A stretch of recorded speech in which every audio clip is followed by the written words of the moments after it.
ಅಂದು ವೋಟ್ ಕೇಳೋಕೆ ಬಂದವರು ಇವತ್ತು ಬರ್ತಾ ಇದ್ದೀರಿ. ದಯವಿಟ್ಟು ನಮ್ಮ ಸಮಸ್ಯೆಯನ್ನ ಕೂಡಲೇ ಬಗೆಹರಿಸಿ. ಸಂಸದ ಶ್ರೇಯಸ್ ಪಟೇಲ್ ಬಳಿ ಕೇಳಿಕೊಂಡ ವ್ಯಾಪಾರಿ ಮಹಿಳೆ. ಹಾಸನ ಎಪಿಎಂಸಿ ಮಾರುಕಟ್ಟೆಗೆ ಭೇಟಿ ನೀಡಿದ್ದಾರೆ ಸಂಸದ ಶ್ರೇಯಸ್ ಪಟೇಲ್. ಈ ಸಂದರ್ಭದಲ್ಲಿ ಮಹಿಳೆ ಏನಿದ್ದಾರೆ ಅವರು ಈ ರೀತಿ ತಮ್ಮ ಅಳಲನ್ನ ತೋಡ್ಕೊಂಡಿದ್ದಾರೆ. ಅವತ್ತು ವೋಟ್ ಕೇಳೋದಕ್ಕೆ ಅಂತ ಬಂದವರು ಇವತ್ತು ಬರ್ತಾ ಇದ್ದೀರಿ. ದಯವಿಟ್ಟು ನಮ್ಮ ಸಮಸ್ಯೆಯನ್ನ ಕೂಡಲೇ ಬಗೆಹರಿಸಿಕೊಡಿ. ಸಂಸದ ಶ್ರೇಯಸ್ ಪಟೇಲ್ ಬಳಿ ತಮ್ಮ ಅಳಲು ತೋಡ್ಕೊಂಡಿದ್ದಾರೆ ವ್ಯಾಪಾರಸ್ಥ ಮಹಿಳೆ. ನಮಗೆ ಇಲ್ಲಿ ವ್ಯಾಪಾರ ಮಾಡೋದಕ್ಕೆ ಬಿಡ್ತಾ ಇಲ್ಲ, ಇಲ್ಲಿ ಅಂಗಡಿ ಹಾಕಬೇಡಿ ಅಂತಾರೆ, ಜೊತೆಗೆ ಕಿರುಕುಳ ಕೊಡ್ತಿದ್ದಾರೆ, ನಾವು ಏನ್ ಮಾಡೋದು ಅಂತ ದೂರು ಹೇಳ್ಕೊಂಡಿದ್ದಾರೆ.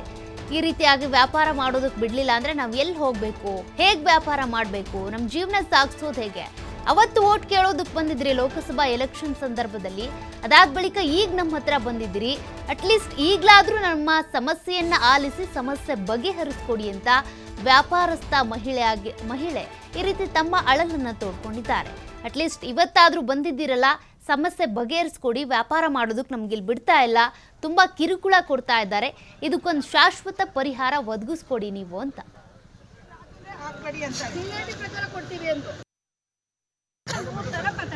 ಅವ್ರನ್ನ ಕರೀರಿ, ಹಿಂದಕ್ಕೆ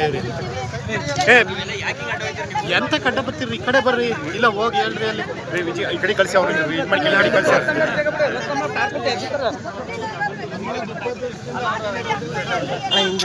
ನೀವೇ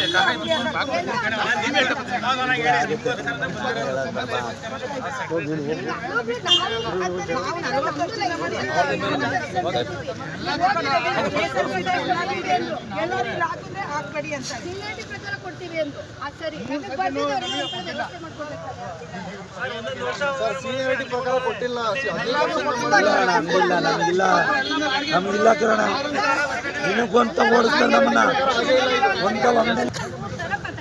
ಅವ್ರನ್ನ ಕರೀರಿ, ಹಿಂದಕ್ಕೆ ಎಂತ ಕಡ್ಡ ಬರ್ತೀರಿ, ಈ ಕಡೆ ಬರ್ರಿ, ಇಲ್ಲ ಹೋಗಿ ಹೇಳ್ರಿ, ಅಲ್ಲಿ ಮತ್ತಷ್ಟು ಡೀಟೇಲ್ಸ್ ಕೊಡ್ತಾರೆ ಪ್ರತಿನಿಧಿ ಪ್ರಕಾಶ್. ಒಂದ್ ರೀತಿಯಾಗಿ ನೀರಲ್ಲಿ ಮುಳುಗ್ತಾ ಇದ್ದವರಿಗೆ ಹುಲ್ಕಡ್ಡಿ ಆಸರೆ ಆಯ್ತು ಅನ್ನಂಗೆ ಎಪಿಎಂಸಿಲಿ ವ್ಯಾಪಾರಸ್ಥರು ಏನಿದ್ದಾರೆ ಅವರಿಗೆ ಶ್ರೇಯಸ್ ಪಟೇಲ್ ಅವ್ರು ಬಂದಿದ್ದು ಬಹಳ ಖುಷಿ ಆಗಿದೆ. ಸದ್ಯಕ್ಕೆ ನಮ್ಮ ಸಮಸ್ಯೆಗಳೆಲ್ಲವನ್ನು ಕೂಡ ಬಗೆಹರಿಸಿ ಅಂತ ಒಬ್ಬೊಬ್ಬರಾಗಿ ತಮ್ಮ ಅಳಲನ್ನ ತೋಡ್ಕೊಳ್ತಾ ಇದ್ದಾರೆ. ಸಂಸದ ಏನ್ ಭರವಸೆ ಕೊಟ್ಟಿದ್ದಾರೆ, ಸಮಸ್ಯೆಗಳು ಬಗೆಹರಿಯುತ್ತಾ? ಮಾರುಕಟ್ಟೆಗೆ ಹಾಸನ ಸಂಸದ ಶ್ರೇಯಸ್ ಪಟೇಲ್ ಕೂಡ ಭಾಗಿಯಾಗಿರ್ತಕ್ಕಂಥದ್ದು. ಆ ಭಾಗಿಯಾದಂತ ಸಂದರ್ಭದಲ್ಲಿ ಸಾಕಷ್ಟು ಸಮಸ್ಯೆಗಳ ಬಗ್ಗೆ ದೂರನ್ನ ಹೇಳಿಕೊಂಡಿದ್ದಾರೆ. ಯಾಕಂತಂದ್ರೆ ಇಲ್ಲಿ ಸರಿಯಾದಂತಹ ವ್ಯವಸ್ಥೆ ಇಲ್ಲ, ಜೊತೆಗೆ ಶುಚಿತ್ವವನ್ನು ಕಾಪಾಡುವುದರಲ್ಲಿ ನಗರಸಭಾ ಅಧಿಕಾರಿಗಳು ಸಾಕಷ್ಟು ವಿಫಲರಾಗಿದ್ದಾರೆ. ಜೊತೆಗೆ ಅಲ್ಲಿ ಎಪಿಎಂಸಿಯ ಯಾರು ಏನ್ ಯೂನಿಟಿ ಏನಿರುತ್ತೆ ಆ ಯೂನಿಟಿಯು ಕೂಡ ಸಂಪೂರ್ಣವಾಗಿ ನಿರ್ಲಕ್ಷ್ಯ ವಹಿಸಿದೆ. ಜೊತೆಗೆ ಅಲ್ಲಿ ಬಂದಂತಹ ಒಂದು ಮಹಿಳೆ ಹೇಳಿರುವಂತದ್ದು ಅಂದ್ರೆ ನೀವು ಬಂದಂತಹ ಸಂದರ್ಭದಲ್ಲಿ ಕೆಲವೊಂದು ಬಾರಿ ಎಲ್ರು ಕೂಡ ಬರ್ತಾರೆ, ಆದ್ರೆ ಬರೋದಿಲ್ಲ. ಕಳೆದ ಬಾರಿ ಬಂದಂತಹ ಸಂದರ್ಭದಲ್ಲಿ ಮತ ಕೇಳುವಂತಹ ಸಂದರ್ಭದಲ್ಲಿ ಬಂದ್ರಿ, ಮತ್ತೆ ನಂತರದಲ್ಲಿ ಮತ್ತೊಂದು ಬಾರಿ ಬಂದ್ರಿ. ಈಗ ನಾವು ನಿಮ್ಮ ಬಳಿ ಅವತ್ತನ್ನು ಕೂಡ ಈಗಾಗಲೇ ಹೇಳಿಕೊಳ್ಳೋದಕ್ಕೆ ರೆಡಿಯಾಗಿರ್ತಕ್ಕಂಥದ್ದು. ಕೇವಲ ನೀವು ಬಂದಾಗ ಮಾತ್ರ ಅಧಿಕಾರಿಗಳು ನಿಮ್ ಜೊತೆಗೆ ಬರ್ತಾರೆ, ಬಾಕಿ ಸಂದರ್ಭದಲ್ಲಿ ಇಲ್ಲಿನ ವ್ಯವಸ್ಥೆಯನ್ನು ಕೂಡ ನೋಡೋದಿಲ್ಲ ಅನ್ನುವ ಮಾತನ್ನು ಕೂಡ ಈಗ ಅಲ್ಲಿನ ಸ್ಥಳೀಯ ಮಹಿಳೆಯರು ಜೊತೆಗೆ ಅಲ್ಲಿನ ವ್ಯಾಪಾರಸ್ಥರು ಕೂಡ ಈಗಾಗಲೇ ಹೇಳಿಕೊಂಡಿರುವಂತದ್ದು. ಇವತ್ತು ಒಂದಿಷ್ಟು ಅಧಿಕಾರಿಗಳ ಸಭೆ, ಜೊತೆಗೆ ಎಪಿಎಂಸಿ ಮಾರುಕಟ್ಟೆಯಲ್ಲಿ ವಿಸಿಟ್ ಆಗಿರ್ಬೋದು, ಮತ್ತೆ ಹಾಸನ ಜಿಲ್ಲೆಯಲ್ಲಿ ವಿದ್ಯುತ್ ಕಣ್ಣಾಮುಚ್ಚಾಲೆ ಸಮಸ್ಯೆ ಏನಿದೆ ಆ ಸಮಸ್ಯೆಗೆ ಸಂಬಂಧಪಟ್ಟ ಹಾಗೆ ಒಂದಿಷ್ಟು ಅಧಿಕಾರಿಗಳ ಮೀಟಿಂಗ್ ಅನ್ನು ಕೂಡ ಈಗಾಗಲೇ ಕರೆದಿರುವಂತದ್ದು. ಸೌಖ್ಯ ಪ್ರಕಾಶ್, ಇನ್ನೊಂದೇನಂದ್ರೆ ಇಲ್ಲಿ ವ್ಯಾಪಾರಸ್ಥರು ಏನು ವ್ಯಾಪಾರ ಮಾಡ್ತಾರೆ, ಹೂವಿನ ಅಂಗಡಿನೋ ಹಣ್ಣಿನ ಅಂಗಡಿನೋ ವ್ಯಾಪಾರ ಮಾಡ್ಬೇಕು ಅಂದ್ರೆ ಅವ್ರಿಗೆ ಒಂದು ಲೈಸೆನ್ಸ್ ಅಂತೂ ಇರುತ್ತೆ, ಅವ್ರಿಗೆ ಕಿರುಕುಳ ಕೊಡ್ತಿರೋದು ಯಾಕೆ? ಅದ್ರ ಬಗ್ಗೆ ಒಂಚೂರು ಡೀಟೇಲ್ಸ್ ಕೊಡೋದಾದ್ರೆ.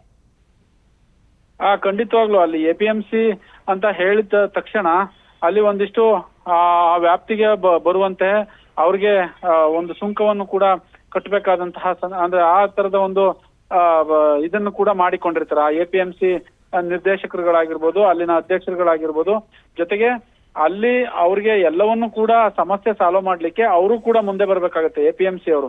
ಹಾಗಾಗಿ ಇಲ್ಲಿ ಎಲ್ಲರ ಕೈಯಿಂದಲೂ ಕೂಡ ಒಂದೇ ತರಹದ ಕೆಲಸ ಆಗೋದಿಲ್ಲ. ಹಾಗಾಗಿ ಈ ಯಾವಾಗ ಇಲ್ಲಿನ ಸಮಸ್ಯೆಗಳು ಸಾಕಷ್ಟು ದೂರ ಹೋಗ್ತವೆ, ಆ ದೂರನ್ನ ಆಧರಿಸಿ ಇವತ್ತು MP ಅವರು ಕೂಡ ಅಲ್ಲಿಗೆ ಭೇಟಿ ನೀಡಿರುವಂತದ್ದು. ಭೇಟಿ ನೀಡಿ ಒಂದಿಷ್ಟು ಏನು ಅಲ್ಲಿನ ಸ್ಥಳೀಯ ಅಧಿಕಾರಿಗಳಿಗೆ ಮತ್ತೆ ಸ್ಥಳೀಯರಿಗೂ ಕೂಡ ಅಲ್ಲಿ ಎಪಿಎಂಸಿಯ ಏನು ಯಾರು ಅದನ್ನ ನಿರ್ವಹಣೆ ಮಾಡ್ತಾರೆ ಅವ್ರಿಗೂ ಕೂಡ ಒಂದಿಷ್ಟು ಖಡಕ್ ಸೂಚನೆಯನ್ನು ಕೂಡ ಕೊಟ್ಟಿರುವಂತದ್ದು.